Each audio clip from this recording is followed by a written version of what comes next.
Hi friends, welcome back to Swapna's kitchen.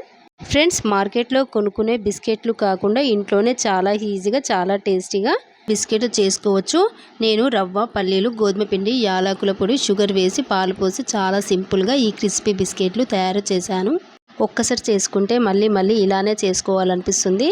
టీతో తింటే ఇంకా సూపర్గా ఉంటాయి. ఈ బిస్కెట్లు ఎలా చేశానో స్టెప్ బై స్టెప్ ఈ వీడియోలో చూపించాను. పిల్లలు స్కూల్ నుంచి వచ్చేసరికి ఇలా చేసి పెట్టొచ్చు. ఇష్టంగా తింటారండి. అంత రుచిగా ఉంటాయి. పైన క్రిస్పీగా, లోపల సాఫ్ట్గా చాలా రుచిగా ఉంటాయండి. మరి వీడియో పూర్తిగా చూసి మీరు తప్పకుండా ట్రై చేయండి. ముందుగా స్టవ్ పైన ప్యాన్ పెట్టేసుకొని పల్లీలు వేసుకోవాలండి. కొంచెం లైట్గా ఫ్రై చేసుకోవాలి. ఈ పల్లీలను బాగా చట్నీకి చేస్తాం కదా, అలా చేయకూడదండి. అలా ఫ్రై చేసుకోవద్దు. కొంచెం లైట్గానే ఫ్రై చేసుకోవాలి. ఎందుకంటే పైన పొట్టు వస్తుంది కదా, అందుకండి. చూడండి, పల్లీలు ఇలా వేగితే సరిపోతుంది ఫ్రెండ్స్. చూడండి, ఇప్పుడు స్టవ్ ఆఫ్ చేసేసి పల్లీలను కొద్దిసేపు చల్లారనివ్వాలండి. ఇప్పుడు వేరే ప్లేట్లో వేసుకొని పొట్టు మొత్తం వలిచేయాలి.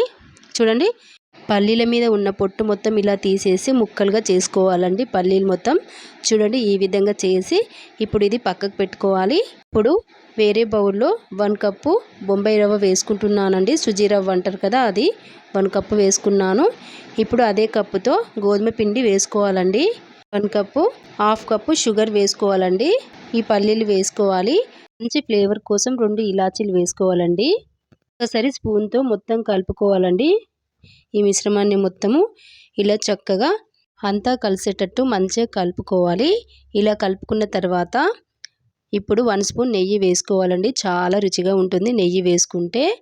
ట్రై చేయండి ఫ్రెండ్స్. ఇలా మంచిగా కలుపుకోవాలి. నెయ్యి వేసి స్పూన్ తీసేసి ఇప్పుడు చేతితో మంచిగా పొడి పొడిగా మంచిగా కలుపుకోవాలండి. నెయ్యి మొత్తం కలిసేటట్టు. చూడండి ఫ్రెండ్స్, ఇలా చాలా ఈజీగా అయిపోతుంది చేతితో కలుపుకుంటే. అందుకే చేతితో చూపిస్తున్నాను ఫ్రెండ్స్. చూడండి, ఇలా మంచిగా కలపాలండి పిండి మొత్తాన్ని. ఇలా కలుపుకుంటే చాలా చక్కగా పిండి మొత్తం కలిసిపోతుంది. చూడండి ఫ్రెండ్స్, ఇప్పుడు ఇందులోకి కాచి చల్లార్చిన పాలను వేసుకోవాలండి. ఏ కప్పుతో బొంబాయి రవ్వ, గోధుమ పిండి వేసుకున్నామో అదే కప్పుతో 1 కప్పు పాలు కరెక్టే సరిపోతుందండి. ఇలా మంచిగా కలుపుకోవాలి. పాలు పోసేసి చూడండి ఈ విధంగా ఈ మిశ్రమాన్ని మొత్తాన్ని ఇలా కలుపుకున్న తర్వాత మూత పెట్టి ఒక 10 నిమిషాలు నాననివ్వాలండి ఈ పిండి మొత్తాన్ని. ఇందులో పాలు పోసాం కదండి, కొంచెం లూజ్ అవుతుంది. అందుకే మూత పెట్టి 10 నిమిషాలు పెడితే మంచిగా నానిపోతుంది. ఇప్పుడు మూత పెట్టి పక్కకు పెట్టుకుందామండి. చూడండి, 10 నిమిషాల తర్వాత మూత తీసి చూద్దాం. చూడండి ఫ్రెండ్స్, ఎంత గట్టిగా అయిపోయిందో పిండి మొత్తము. ఇప్పుడు స్పూన్తో ఇలా తీసుకొని ఇలా బాల్స్ లాగా చేసుకోవాలండి. అన్నీ ఇలానే చేసుకోవాలి. బాల్స్ ఇలా చేసి పెట్టుకోవాలి ఒక ప్లేట్లో. చూడండి ఫ్రెండ్స్, ఇంత సైజ్ సరిపోతుంది. ఫ్రెండ్స్, మన ఛానల్ని ఫస్ట్ టైం చూసే వాళ్ళైతే సబ్స్క్రైబ్ చేసుకోండి, లైక్ చేసుకోండి. ఫ్రెండ్స్, మన ఛానల్లో ఈజీగా చేసుకునే వంటలు ఉన్నాయి. స్వీట్స్ ఉన్నాయి, కర్రీస్ ఉన్నాయి, చట్నీస్ ఉన్నాయి. ఇప్పుడు స్టవ్ పైన కడాయి పెట్టుకొని ఆయిల్ వేడి చేసుకోవాలి. ఆయిల్ వేడైందా లేదా ఇలా చూసుకోండి. కొంచెం పిండి వేసేసి పైకి వచ్చింది కదా, ఇలా పైకి తేలితే ఆయిల్ వేడైనట్టు ఫ్రెండ్స్.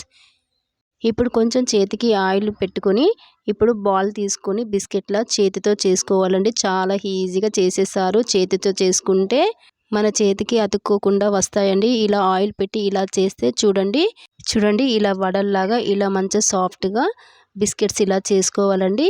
ఇలా చేసుకున్న బిస్కెట్స్ని ఇలా ఒక్కొక్కటిగా ఆయిల్లో వేసుకోవాలండి. ఇలా చేసుకొని చాలా ఈజీ ప్రాసెస్ కదండి. ఇష్టపడకుండా ఇలా ఈజీగా చేసుకోవచ్చు. బిస్కెట్స్ అన్నీ ఇలా నొక్కుతూ చేతితో ఇలా నొక్కుతూ ఇలా ప్రెస్ చేసుకుంటూ ఇలా వేసేసుకోవాలండి ఆయిల్లో. చూడండి ఫ్రెండ్స్, 1 నిమిషం పాటు కలపొద్దండి. కొంచెం వేగిన తర్వాత తిప్పేసుకోవాలి ఈ విధంగా. చూడండి ఫ్రెండ్స్, ఈ విధంగా చాలా ఈజీగా చేసుకోవచ్చండి. తిన్నా కొద్దీ తినాలనిపిస్తాయి. చాలా రుచిగా ఉంటాయి. మీకు కూడా నచ్చుతాయండి బిస్కెట్స్.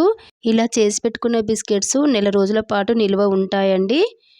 ఫ్రెండ్స్, ఇప్పుడు బిస్కెట్లను మీడియం ఫ్లేమ్పై నెమ్మదిగా వేగనిస్తున్నాను.